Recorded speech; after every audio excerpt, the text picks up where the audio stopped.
book one I'm gonna talk about the books that I read for the last 40 years. And today I have my special guest. She is award-winning author and the author of several books, no other than Miss V.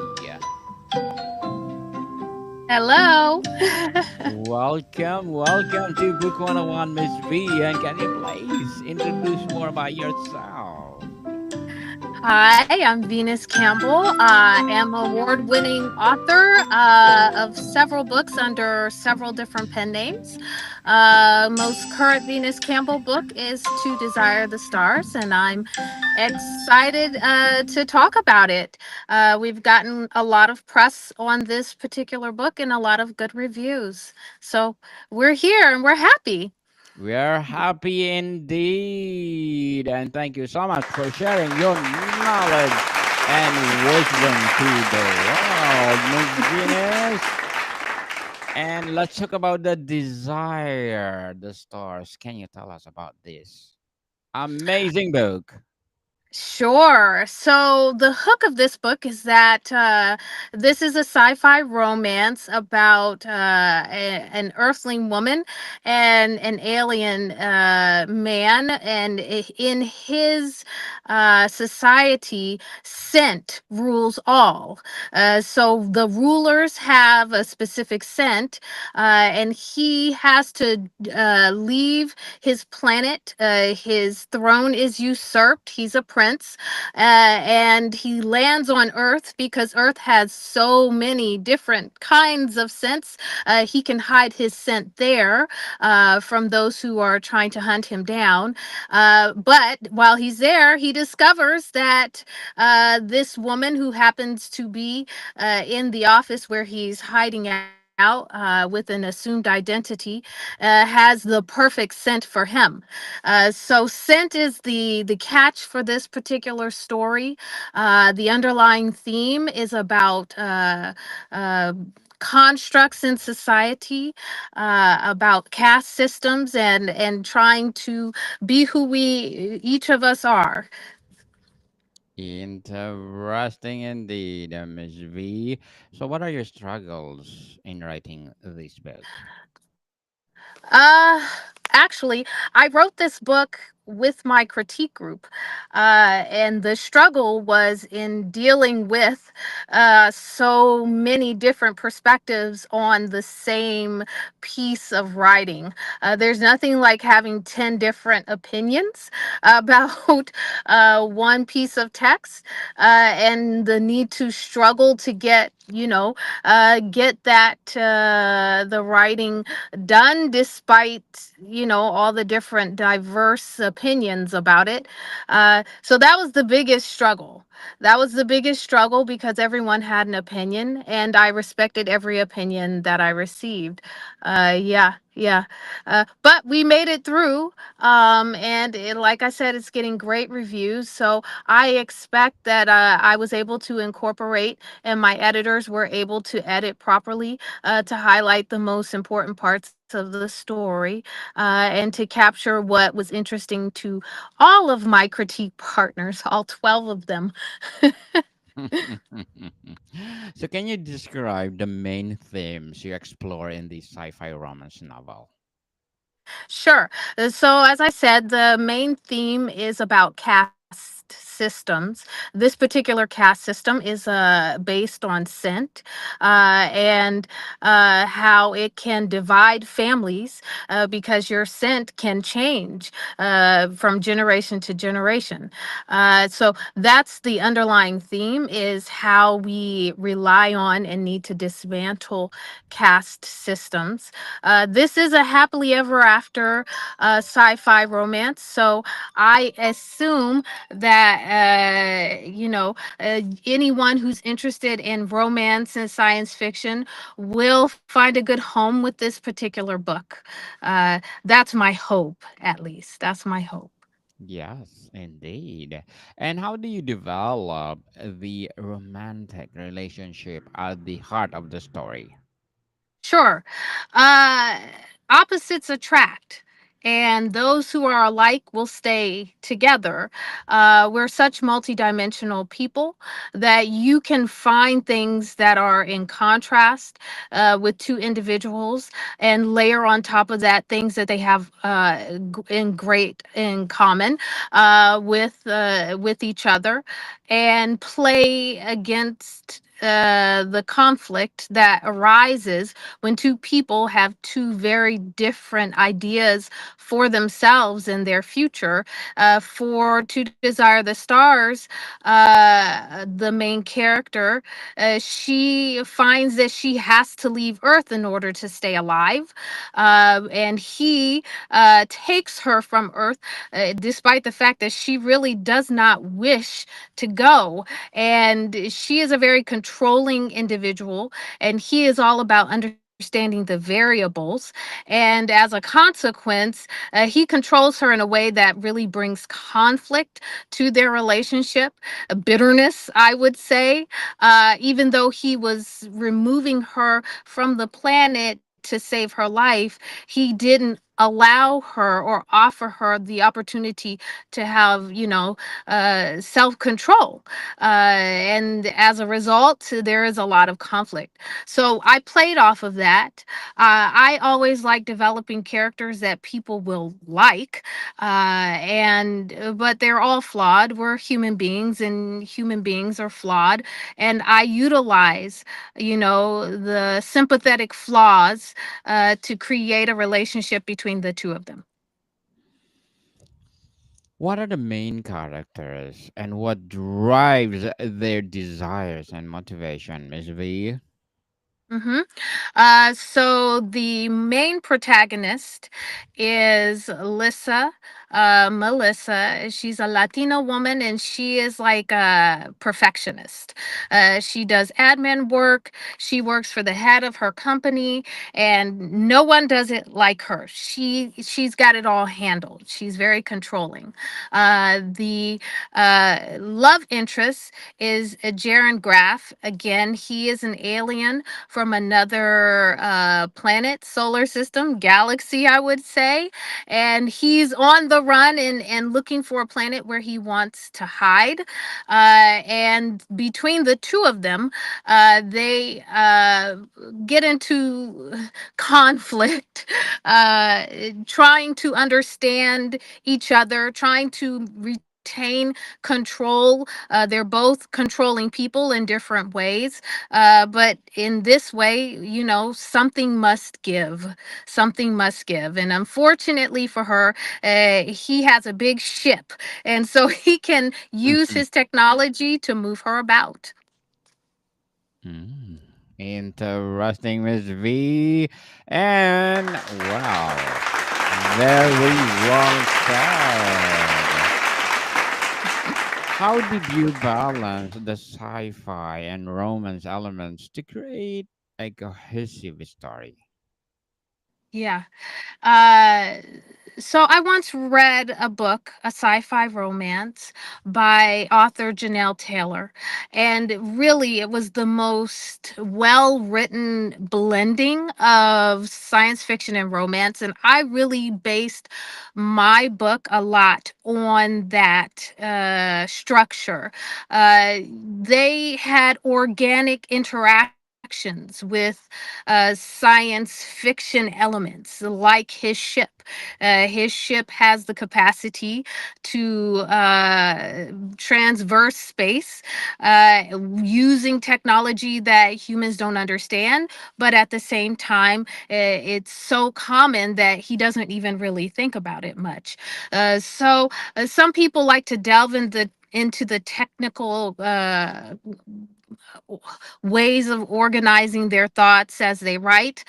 But I find that there are easy ways to blend science fiction and romance so that the story isn't itself boggled down with all of the, technical, how does the ship fly, and where does it go, and what does this planet really look like? And in actuality, the most technical part of the story is about the planets that they land on, because because you have to develop an entire ecosystem that makes sense for them to be there and for the story to occur.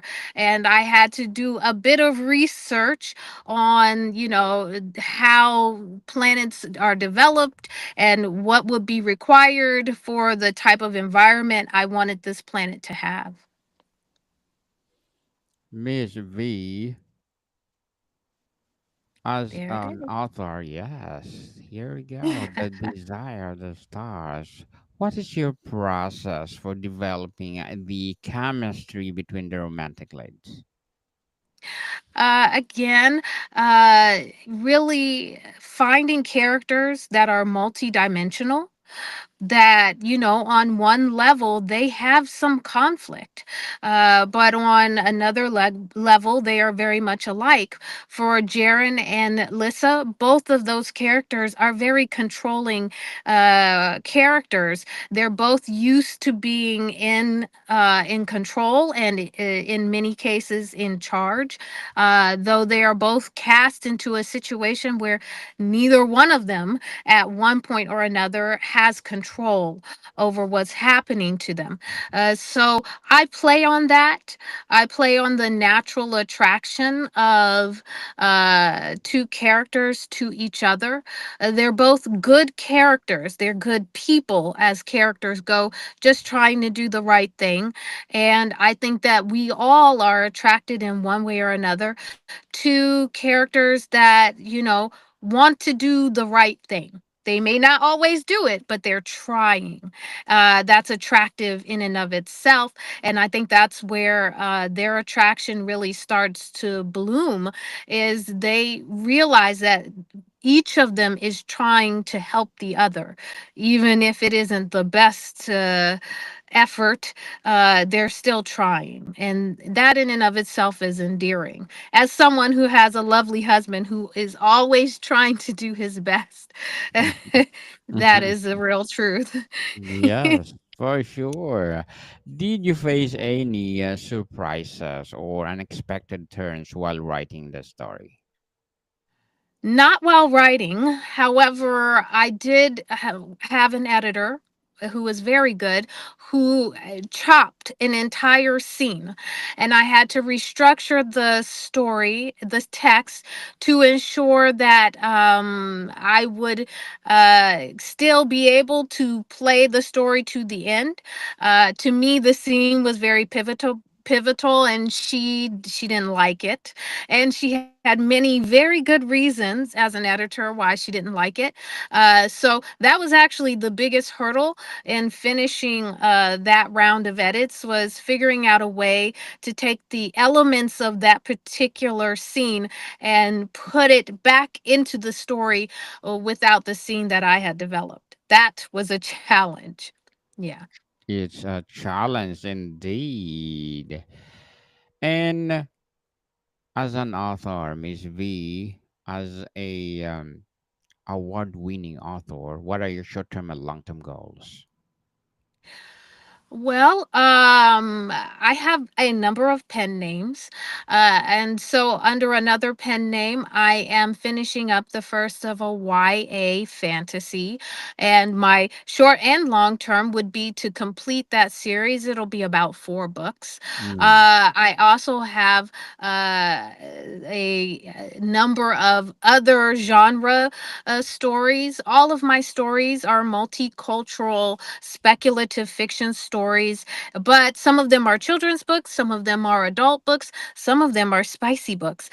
So I am endeavoring to continue my production schedule for all of my publications. I'm aiming to do about 3 a year, and this year I did 4 inadvertently. But yeah, we're aiming to get 3 out a year at least. Yeah. Yes, good luck for that goals, Miss Thank V, you. and looking forward for more success. Yeah. And what would be your piece of advice for those people that don't want to be award-winning author too? uh First, you should believe in yourself. Second, get good editors. Really, your best friend's bestie can't edit your books, and a good editor will make your story shine. That's their job, that's their responsibility. And then once you have the story that you're really happy with, put it into contests. I hear several times, I will read it here or there or watch it on YouTube. There are some authors, bless their hearts, they are a little snooty and they don't want to put their work into contests. I disagree. This is how you elevate your work. This is how people can evaluate the quality of your product. And if you want to be successful, it is worth the investment of having evaluations through competitions and contests, to ensure that people are aware that you're making a really good product. Definitely. And thank you for that advice, Miss V. And can you please Sure. recommend a book or books that influence your journey? Ooh, now which are we talking? My writing journey? Are we Yes. talking books that I enjoy? What are we talking Yes. about? The books that you enjoyed that influence your writing. Okay. I mentioned one already.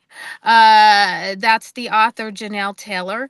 She wrote a series, a sci fi romance series, starting with Moon Dust and Madness. I always recommend it. It's a beautifully written book, a New York Times bestseller, millions of copies out. You can't go wrong for books. I also enjoy Rebecca Roanhorse, The Lightning Catcher. At the moment, I can't think of the name of that book or that series, but she's an exceptional writer, Rebecca Roanhorse.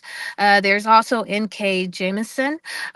She's wrote The Obelisk Gate, a really a good science fiction read.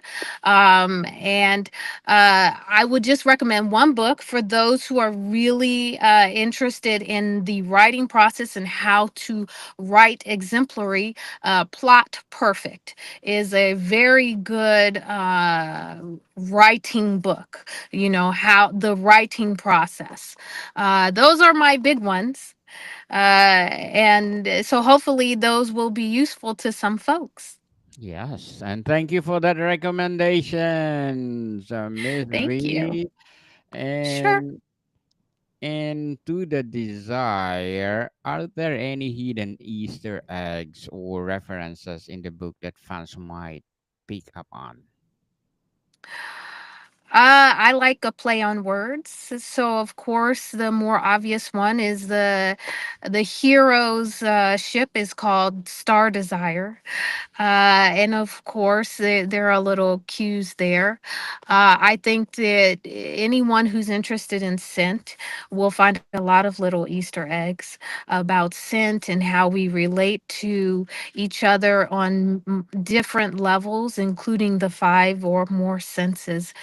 So there are a lot of Easter eggs there too around that. Anyone who has enjoyed watching The Expanse, we'll see in Expanse influences there. Absolutely, absolutely. I'm a big sci-fi fantasy watcher and reader, so you'll probably find a little bit of all of that in there.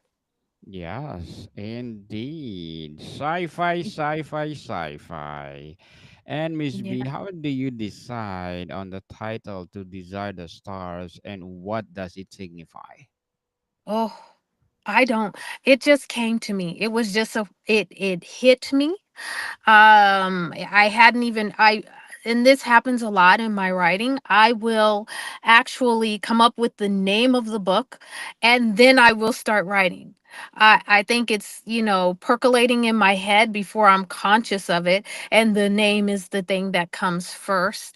It guides the story, right? And I'm sure I was thinking of a story, about romance in the stars, right? And that our desire as human beings to reach the stars, to reach the heavens. So that's what I would say about the name of the book, because I didn't plot it out or anything. It just popped into my head. Yes, yes, popping for sure. And Miss B, before we wrap up our discussion for today, I'm inviting you to please do listen to my other podcast, people.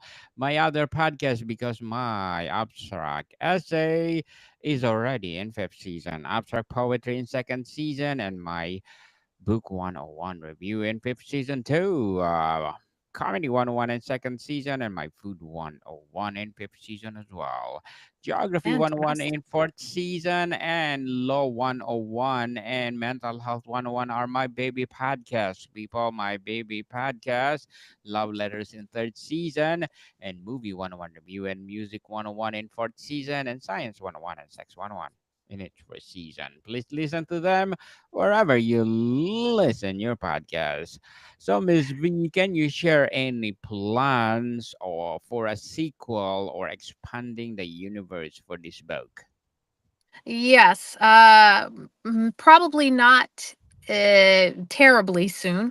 I have other books in the pipeline already, but there will be a second book, and it will be an ongoing season, at least four books, for the world of To Desire the Stars.